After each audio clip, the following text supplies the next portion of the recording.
Bonjour, ici Gilles, le Radio Prepper, et dans cette vidéo, je vais parler du QRPver Minion SDR. Une radio absolument fantastique, mais qui n'est pas sans problème, et je vais en parler justement parce que sur le papier, c'est pratiquement idéal, puisqu'on a, déjà c'est très petit, hein, la forme est absolument incroyable, que l'on puisse mettre tellement dans une radio aussi petite. Il y a toutes les bandes entre 160 et 10 mètres, une puissance en moyenne de 7 watts de sortie, donc très très bien. Tous les modes dont on peut avoir besoin, USB, LSB, CW pour le code Morse et les modes digitaux. Donc une radio qui, encore une fois, est pratiquement parfaite, avec aussi un écran qui montre la waterfall ou le spectrum display, je ne sais pas comment on dit en français. Et ça a l'air vraiment exceptionnel, à part que, il y a des petits problèmes qui, je pense, doivent être adressés, réparés. Et je vais en parler. Et le premier, c'est la sensibilité au courant RF, radiofréquence. On a tous, toutes les antennes à peu près ont toujours un peu de courant qui reviennent sur l'extérieur du coax. Et donc ça peut créer des problèmes avec d'une part la modulation, la qualité de la modulation, mais aussi l'électronique et surtout le keyer pour le code Morse qui dans ce cas-là ne fonctionne pas vraiment et on envoie des points, des traits n'importe comment. Donc très sensible, beaucoup plus sensible que mes autres radios, parce que j'utilise beaucoup d'antennes alimentées au bout, donc 2 millions alimentées au bout, et quelquefois aussi des fils de longueur aléatoires, enfin pas vraiment aléatoires, mais qui ne sont pas des 2 millions alimentés au bout également. Avec cela, il y a toujours des problèmes de toute façon. Mais les 2 millions alimentés au bout ne devraient pas causer de problème avec cette radio, et parfois il y en a. Alors, avec certaines antennes, ça fonctionne impeccablement bien.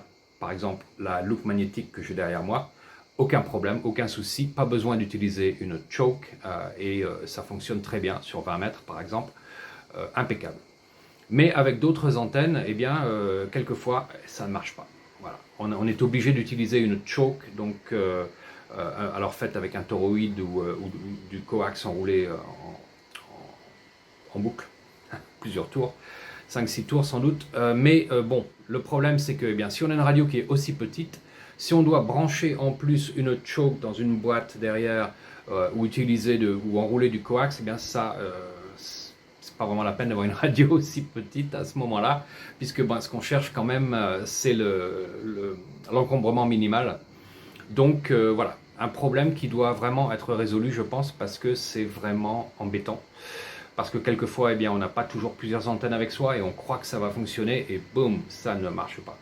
Alors, quand j'ai utilisé une choke, il y avait beaucoup moins de problèmes quand même, il faut bien le dire. Mais parfois, avec certaines antennes, j'ai encore des petits soucis. Donc voilà, problème numéro 1, la sensibilité au courant radiofréquence. En deuxième, c'est que cette radio n'a pas été faite pour la CW, donc pour envoyer du code Morse. Elle a été faite pour la BLU principalement, et donc le constructeur, je pense, ne doit pas être un opérateur CW, donc il a construit cette radio pour la BLU principalement, et voilà. Donc, alors le fait est que le keying, c'est-à-dire le déclenchement de la transmission est fait par un relais, et ça c'est vraiment embêtant parce que il n'y a pas de QSK. C'est-à-dire qu'on ne peut pas écouter entre les points et les traits pendant qu'on est en train d'envoyer. Il faut attendre qu'on ait arrêté de transmettre, et là le relais se déclenche à nouveau et la radio revient en réception. Donc ça c'est un peu embêtant. Parfois même je dois en mettre un petit point pour démarrer Parfois même je dois mettre un petit point pour démarrer la transmission et envoyer le code après pour déclencher le relais, parce que quelquefois ça ne va pas vraiment assez vite.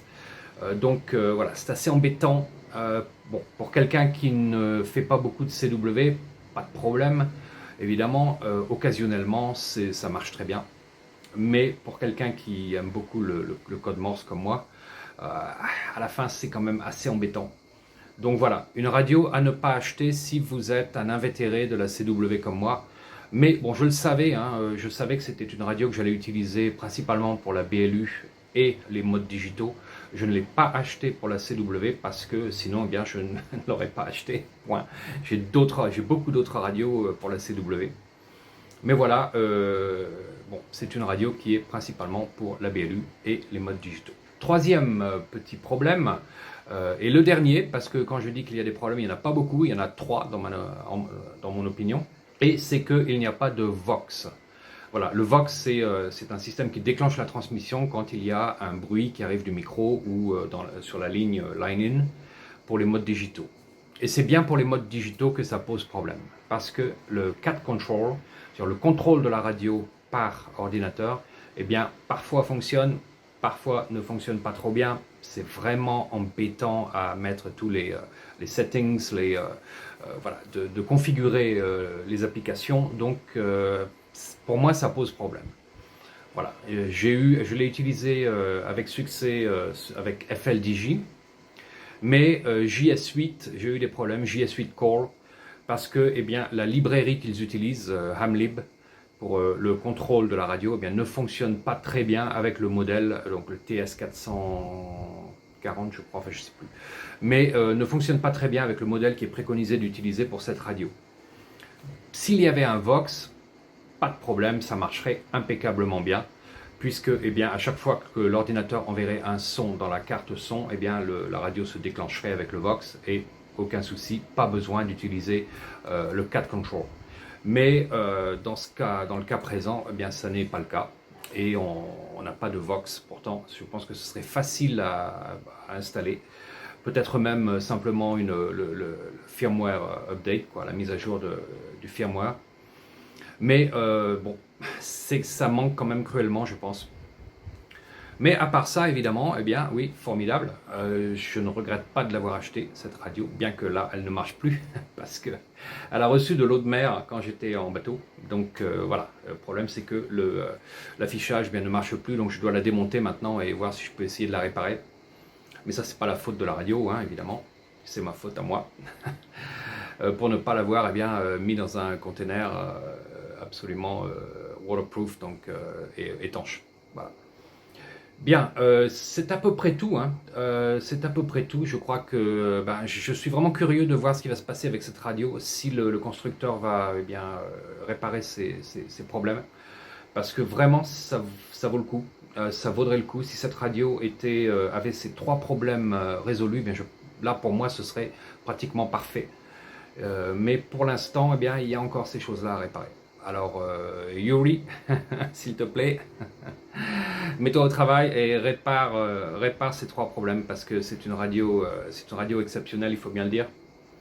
Mais c'est dommage qu'il y ait ces trois choses-là à corriger parce que surtout la sensibilité au courant radiofréquence, parce que ça pose quand même pas mal de problèmes. Voilà. Mais bon, je ne regarde pas, je suis quand même content de l'avoir. Mais j'espère quand même que voilà, ce sera résolu. À la prochaine!